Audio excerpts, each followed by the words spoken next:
વાલા વિદ્યાર્થી મિત્રો, મારી યુટ્યુબ ચેનલમાં તમારું હાર્દિક સ્વાગત છે. આજે આપણે કંપની હિસાબી પદ્ધતિ 1ની અંદર વાર્ષિક કંપનીના હિસાબોમાં ઉદાહરણ નંબર 3 જોઈશું. ઉદાહરણ નંબર 1 સિમ્પલ છે અને ઉદાહરણ નંબર 2માં વિશેષ નોંધ વધારે નથી, જ્યારે ઉદાહરણ નંબર 3ની અંદર 14 નોંધો છે. વધારે 14 નોંધો છે. એટલે એ ઉદાહરણ લેવાથી તમને કઈ નોંધ કેવી રીતે થાય એ બધો ખ્યાલ આવી જાય. એટલા માટે ઉદાહરણ નંબર 3 પહેલાં લીધું છે. તો મિત્રો, આપણે કંપની સિવાયના જે વાર્ષિક હિસાબો આપણે જોયા, એમાં નફા નુકસાન ખાતું, પાકા સળિયા ઉપરાંત વેપાર ખાતું બનાવવામાં આવતું હતું, તે આપ બધા જાણો છો. અને એમાં કાચા સળિયામાંથી ડાયરેક્ટ સીધી એન્ટ્રી મૂકી અને જો હવાલો હોય તો આપણે ઇનર કોલમમાં લખીને પછી આઉટ કોલમમાં લખતા હતા. જ્યારે આમાં એવું નથી, આમાં થોડો ફેરફાર છે.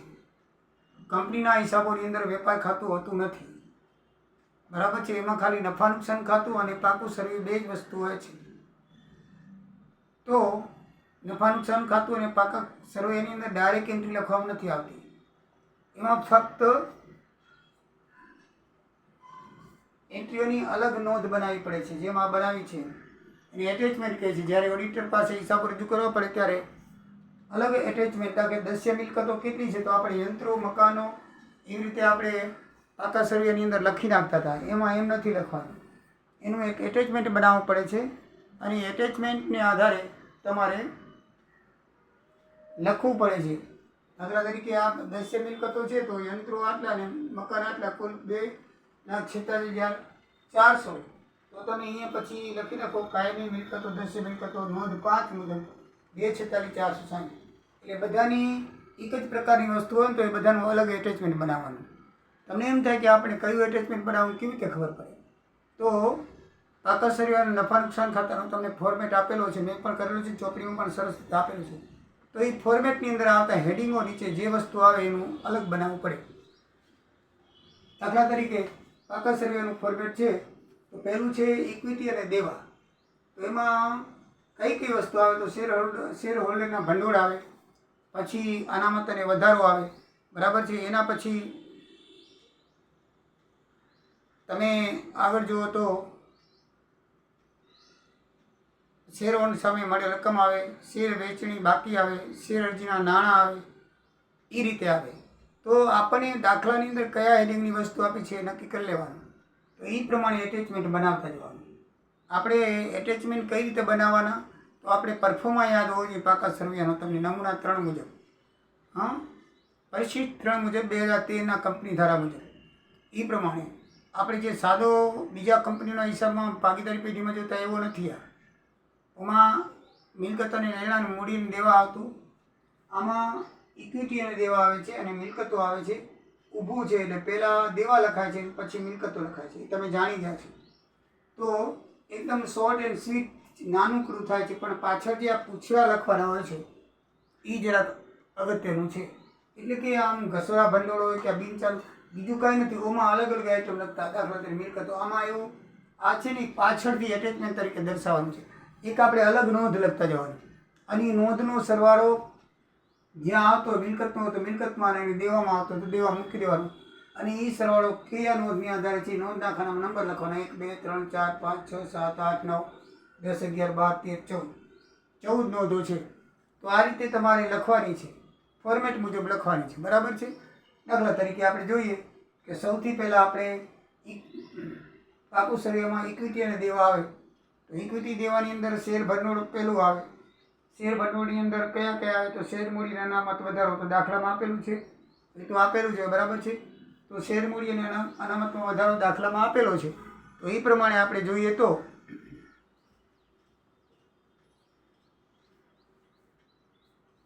20 એવા 11,250 ઇક્વિટી શેર આપેલા છે. તો એ 57 થાપણા અહીં આપણે લખવાની 2,25,000 થાય. પણ પાકા સળિયામાં એ નહીં આવે, કારણ કે એ તો એની શેર મૂડી છે, પણ બહાર કેટલી પાડી છે ને ભરપાઈ કેટલી થયેલી છે એ જ પાકા સળિયામાં આવશે. તો બહાર પાડેલ ભરપાયેલ વસૂલ આવેલી મૂડી જે હોય એમાં લખેલું છે કે 20 એવા 9,375 શેર ભરાયા છે. એને 20 ગુણીએ તો 1,87,500 છે એની ભરપાઈ થયેલી, પૂરેપૂરી ભરપાઈ થયેલી મૂડી કહેવાય. એટલે એટલા પૈસા આપણી કને આવ્યા છે માટે એ લખાય શેર મૂડી 1,87,500 એ આપણી મૂડી છે. બરાબર. શેર મૂડી આમાં આવશે, કંપનીમાં શેર તો હોય એટલે શેર મૂડી આવશે. શેર મૂડી હંમેશા મૂડીને દેવા બાજુ આવે. બરાબર છે. તો કારણ કે ભવિષ્યનું એક દેવું છે, ભલે ચૂકવવા નથી હોતા પણ કંપની ફરચામાં જાય તો છેલ્લે શેર હોલ્ડરને દેવામાં આવે. એટલે એક જાતનું આપણે પબ્લિક પાસેથી પૈસા લીધેલા છે. બરાબર છે. એટલે એને મૂડી અને દેવા બાજુ શેર મૂડી તરીકે લખવામાં આવે છે. પછી આને અનામત અને વધારો આપેલો છે તો એ લખી નાખજો શેર મૂડી નોંધ નંબર 1,87,500. પછી અનામત અને વધારો બીજું સ્ટેપ આવે ફોર્મેટ મુજબ. બરાબર છે. તો આમાં અનામત ને વધારો તો મૂડીમાં કયા કયા વધારા આમાં આપેલા છે અને મૂડીમાં કઈ કઈ અનામતો ઉમેરવાની આવે. તો નફામાંથી જે ફાળવણી કરેલી હોય મિત્રો એ અનામતો ઉમેરવાની આવે. બરાબર છે. તો એ અનામતો નફામાંથી ફાળવેલી હોવાથી એક નફાનો ભાગ જ છે એટલે મૂડીની અંદર ઉમેરવો પડે. તો દાખલાની અંદર મૂડી નફો આપેલો છે 4,950 એટલે એક નફો લખવો પડે. બીજું ડિબેન્ચર પરત નિધિ એની શરૂઆતની બાકી આપે ડિબેન્ચર પરત નિધિ. તો ડિબેન્ચર જે છે આપણે પબ્લિકમાંથી લીધેલા હોય શેર મૂડી પછી આપણે પરીક્ષા પૈસાની જરૂર પડે તો શું કરીએ છીએ આપણે ડિબેન્ચર બહાર પાડીએ છીએ. ડિબેન્ચર એક જાતનું કંપનીનું દેવું છે, ભવિષ્યમાં એના પૈસા ચૂકવવા પડે. જ્યારે કંપની ફરચામાં જાય ત્યારે સૌથી પહેલાં ડિબેન્ચર હોલ્ડરને આપવા પડે, તમને ખ્યાલ છે. એટલે એ એક આપણું જાતનું દેવું છે. તો એવી નિધિ છે એટલે એના માટે અનામત રાખેલી છે કે ભવિષ્યમાં ચૂકવવા પડશે. 37,500 છે. નીચે હવાલામાં નીચે આપેલું કે ચાલુ વર્ષે ફાળવણી 1,500 કરવી પડશે તો એ 1,500 એમાં ઉમેરી દેવાના અને એનું વ્યાજ પણ આપેલું છે. વ્યાજ પણ ઉમેરીને ટોટલ 40,200 લખવા પડે. એટલે ડિબેન્ચર જ્યારે આપેલા હોય તો ડિબેન્ચર નિધિની અંદર એનું વ્યાજ અને ચાલુ વર્ષે જો ફાળવણી કરેલી હોય તો તે ઉમેરીને પછી આઉટ કોલમની અંદર નોંધની અંદર લખવાની. બરાબર છે. બીજું છે જામીનગીરી પ્રીમિયમ છે. એ પણ એક જાતનું જામીનગીરીનો એ પણ એક જાતની અનામત છે. ભવિષ્યમાં જામીનગીરી હોય એનું પ્રીમિયમ ચૂકવવો પડશે એમ ધારીને 2200 રૂપિયા અનામત તરીકે રાખેલા છે. એટલે અને પછી જેમ આપણે મૂડીમાં નફો ઉમેરી છે અને છેલ્લો નફો ઉમેરવાનો. તો આ વર્ષનો નફો અહીંયા 31,000 છે. બરાબર છે. અને ગયા વર્ષનો નફો છે એ 1440 છે એમાં આપેલો છે. તો એ બેનો સરવાળો કરી અને 30,940 32,200 440 આવે એમાંથી જે આ ડબલ અસર આપવી પડે અને ચાલુ વર્ષે ફાળવણી બાદ કરવી પડે નફામાંથી.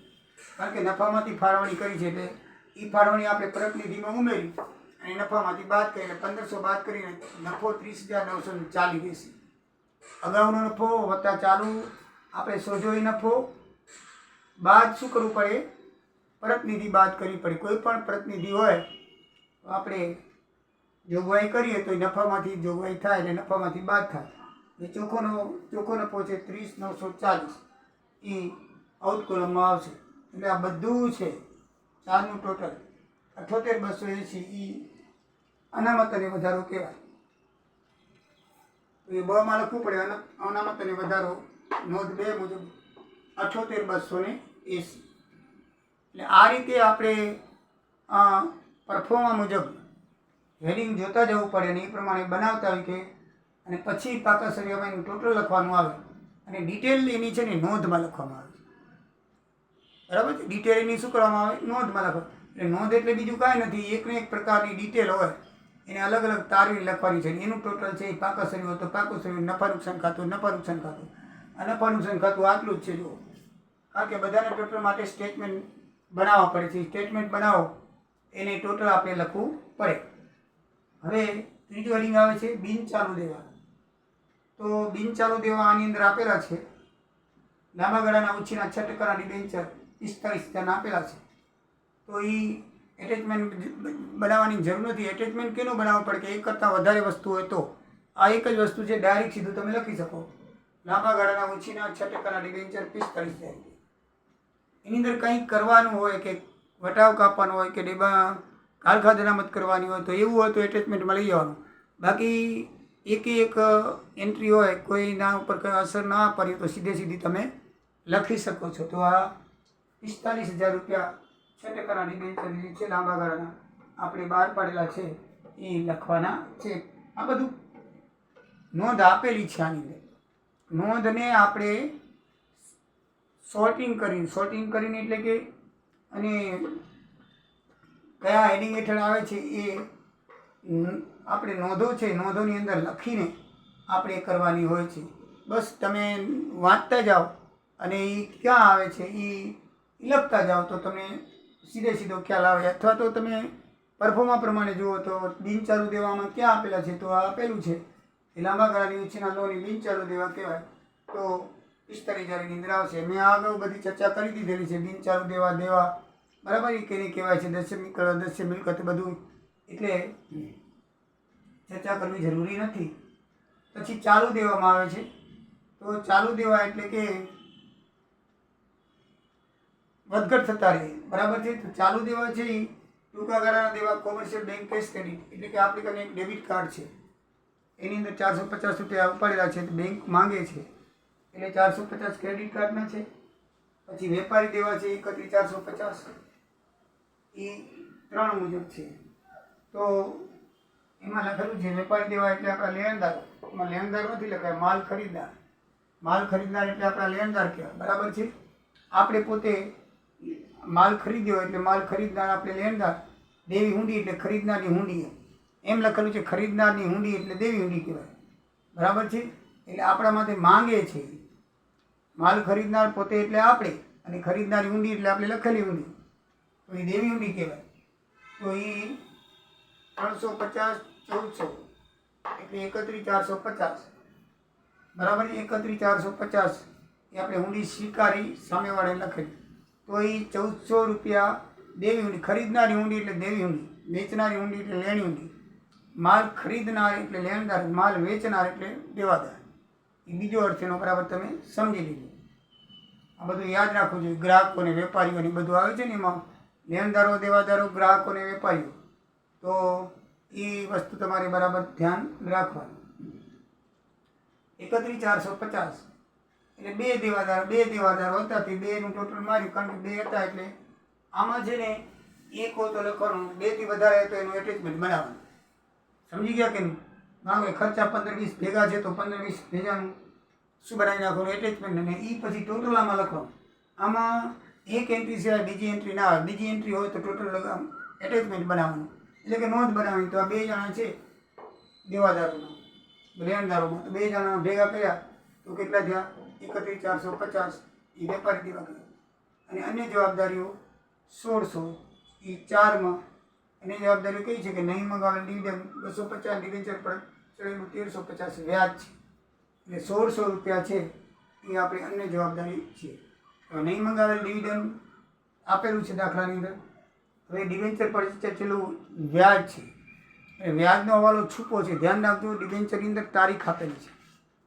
ડિબેન્ચરની તારીખ આપેલી છે એ પ્રમાણે 1 વર્ષનું વ્યાજ 31/3/2028ના પરત કરવાના છે. એટલે 10 વર્ષના ડિબેન્ચર આપણે લીધેલા છે, મીન્સ કે બહાર પાડેલા છે. 2019નો હિસાબ કરીએ છીએ આપણે તો એનું 6%નું લખ્યું છે. 6% લેખે 2300 રૂપિયા વ્યાજ થાય તો 1,350 તો નોંધમાં લખેલા છે. એનો અર્થ એ થયો કે 1,350 ચૂકવાઈ ગયા છે તો બાકીના 1,350 એ ચૂકવવાના છે. એટલે એ આ લખ્યા છે ડિબેન્ચર પર ચડેલું વ્યાજ 1,350. 2 થઈને 1,600 રૂપિયા આપણી જવાબદારી છે. એ 1,600 રૂપિયા અન્ય જવાબદારી અહીંયા લખવામાં આવી છે. એટલે મિત્રો ધ્યાન રાખજો, આ 1,350 કાચા સરિયામાં લખેલા છે, આમાં એ નથી, આ નોંધમાં લખેલા છે. 1,350 બાકીના લખ્યા છે. 1,350 તો ચૂકવાઈ ગયા છે અને બાકી હજી 1,350 ચૂકવાના છે. આમાં લખેલા હોય એટલે સમજી લેવાનું ચૂકવાઈ ગયા, પણ બાકી હજી ચૂકવાના છે એ લખેલા છે. કેમ ખબર પડી? 6% લેખે તમે 45,000નું વ્યાજ તમે લેખી લો બરાબર છે.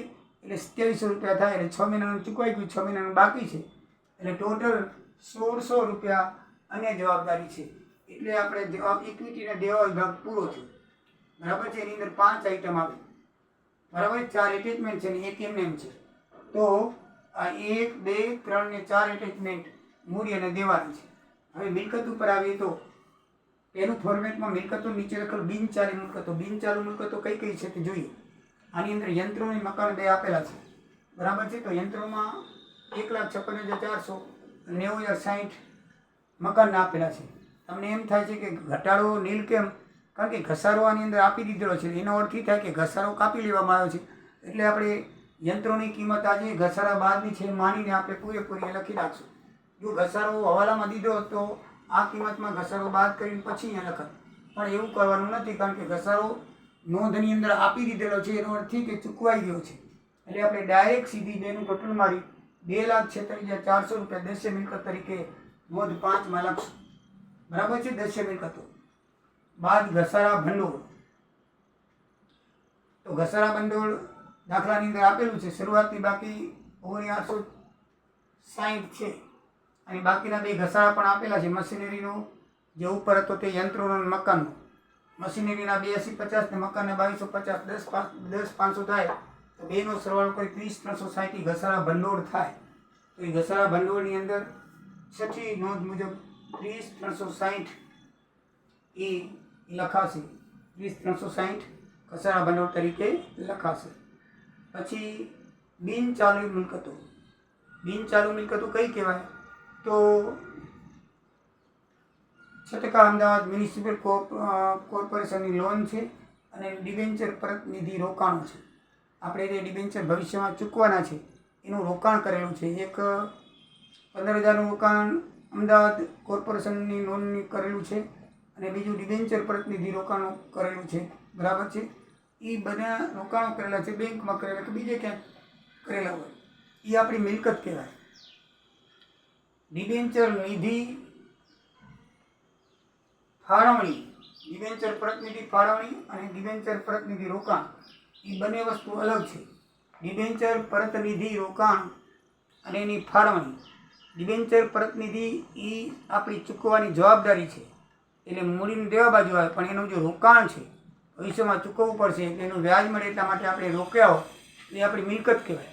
તો ડિબેન્ચર પ્રતિનિધિનું રોકાણ 52,500 એ બિનચાલુ મિલકત કહેવાશે.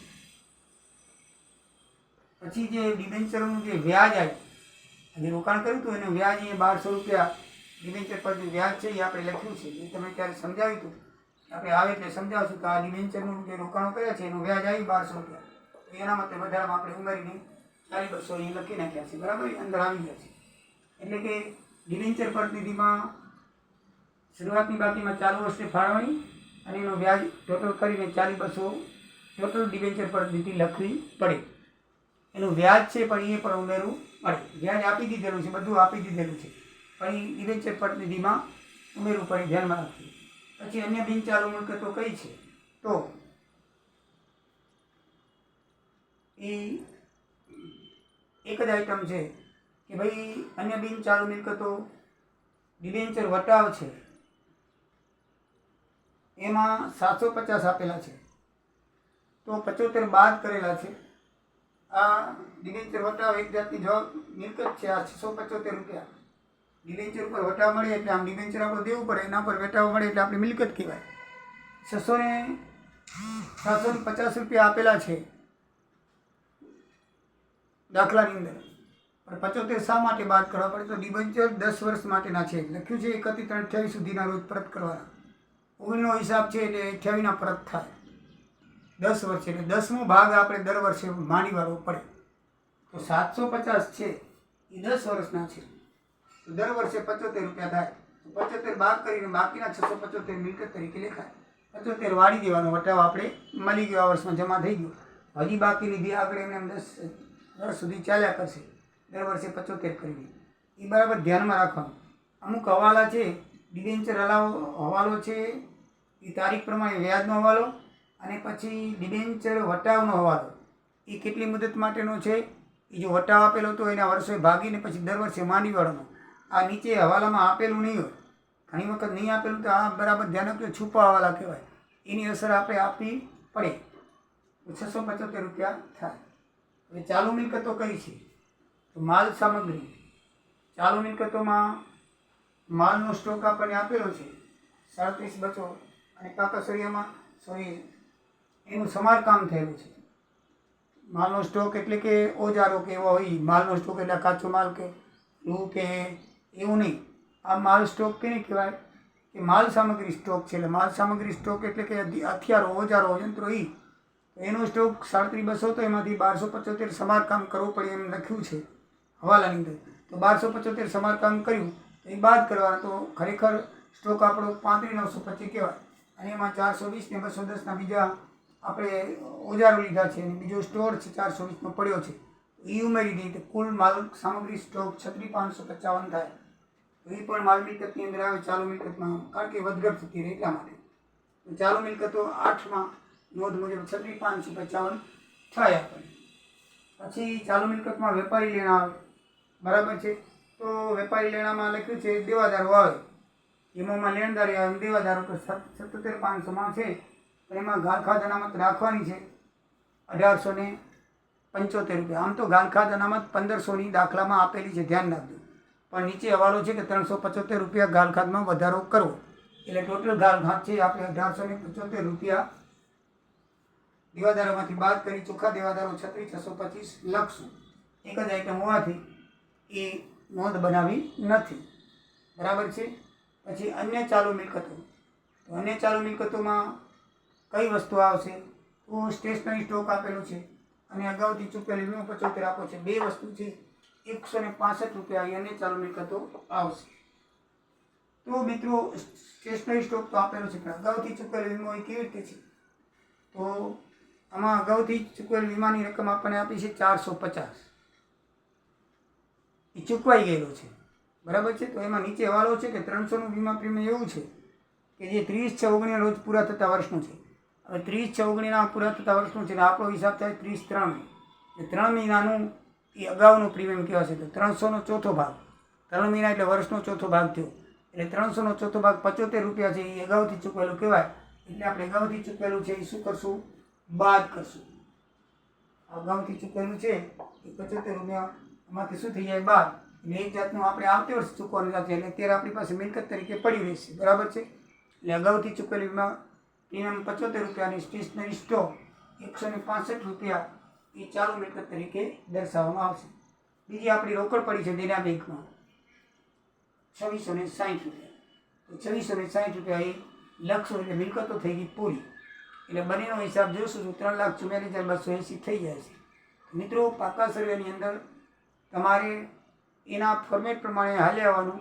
એટલે ફોર્મેટમાં જે આઈટમ આવતી હોય એ આઈટમ દાખલામાં આપેલી છે કે નહીં, એક આપેલી હોય તો ડાયરેક્ટ સીધી લખવાની, અને જો 2 કે 2થી વધારે આપેલી હોય તો એને અલગ એટેચમેન્ટ બનાવી અને એટેચમેન્ટનું ટોટલ હોય એ જે નોંધ બનાવી એ નોંધનો નંબર લખી એની સામે ટોટલ લખી નાખવાનું.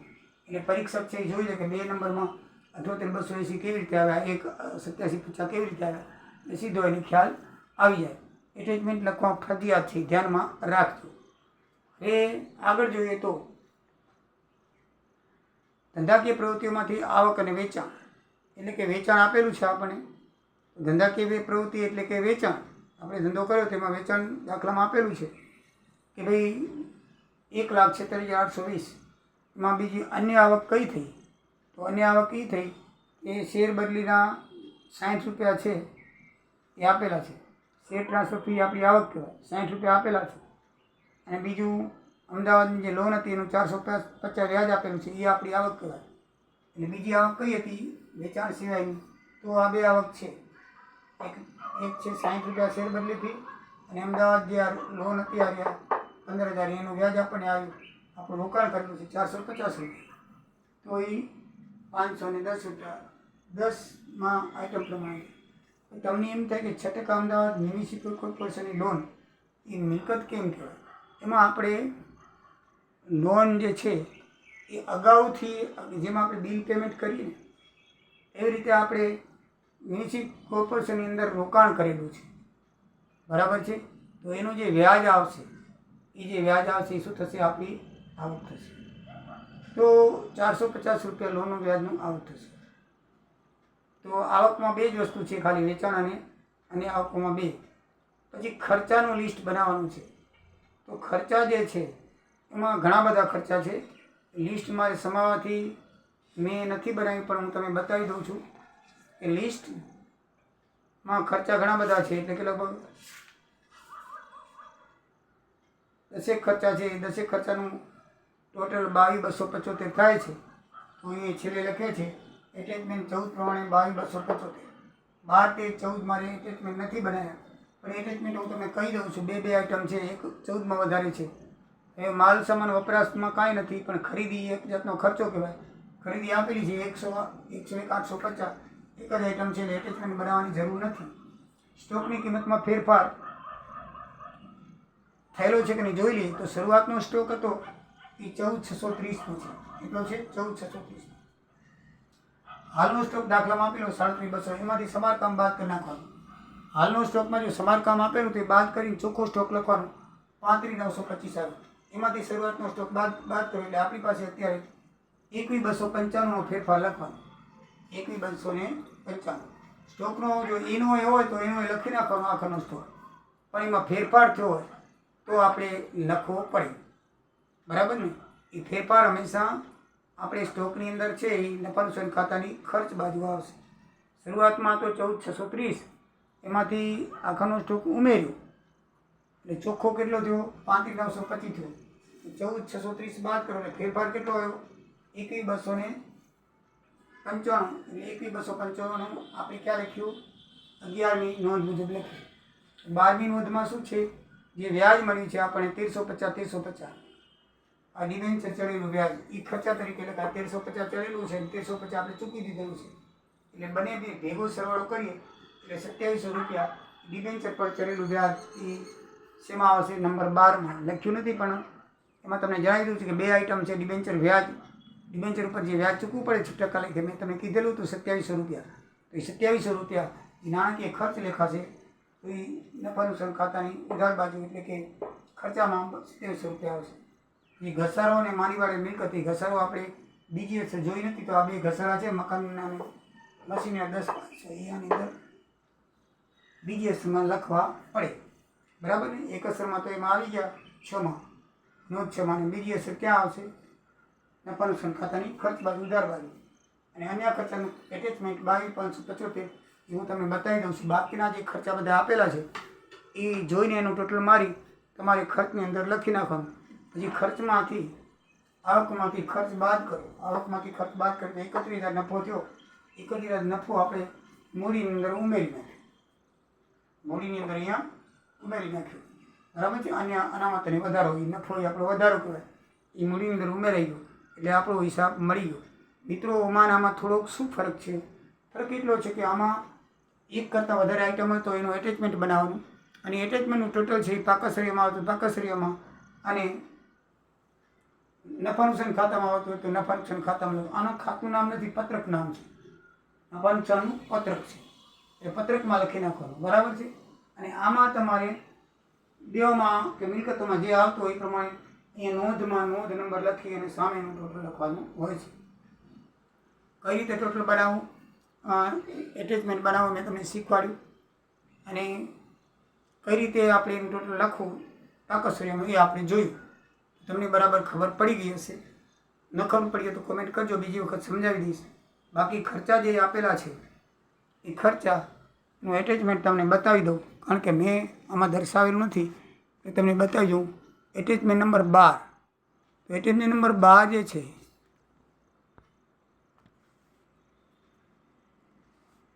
એ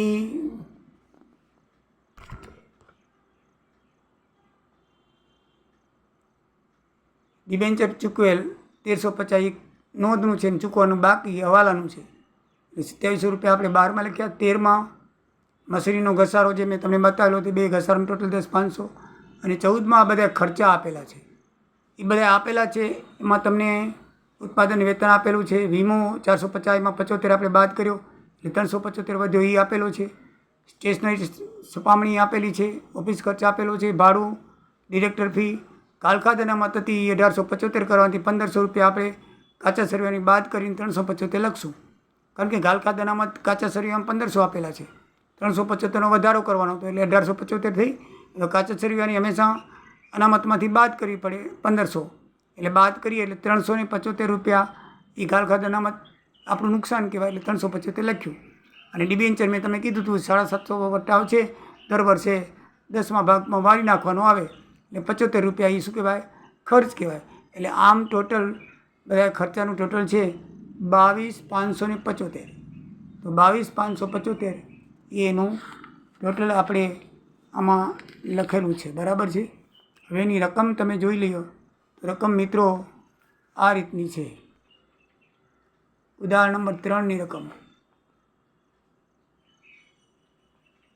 બધી આઈટમ આપણે લઈ લીધેલી છે, એમાં કોઈ પણ બાકી નથી. હવાલા પણ આપણે લઈ લીધા. એના હવાલા છે 2012ની અંદર દાખલો પૂછાઈ ગયેલો છે, બરાબર છે. તો આ એની રકમ આ પ્રમાણે છે. તો મિત્રો તમને બધી ખબર પડી ગઈ હશે એમ માનીને હું દાખલો અહીંયા પૂરો કરું છું. જય સિયારામ, જય દ્વારિકાધીશ.